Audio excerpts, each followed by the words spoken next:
Ne görges tovább, ezt nézd meg! Incsiklandó, göngyölt, darált hústekercs. Pajti a főfelügyelő. Érdemes dupla adagot készíteni. A konyhai asszisztensem lereszel 2 darab főtt tojást. Fél kiló darált húshoz 1 darab tojás. 1 evőkanál zsemlemorzsa.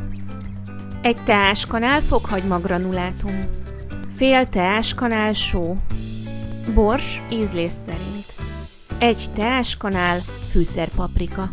A konyhai asszisztensem jó alaposan összekeveri. Békönszeletekre tesszük a húst.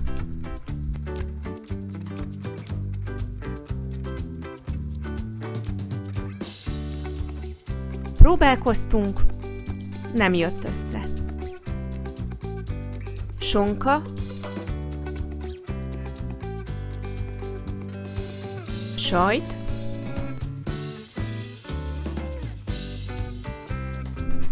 főtt tojás,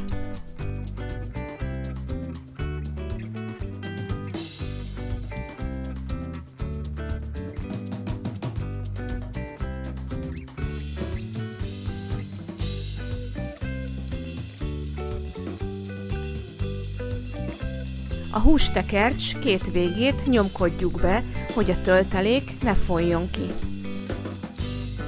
Előmelegített sütőben 180 fokon 40 percet sütjük. Kérlek, írd meg kommentben, hogy honnét nézed a videót. Ha tetszett a videó, oszd meg másokkal. Kérlek, dobj egy lájkot és iratkozz fel.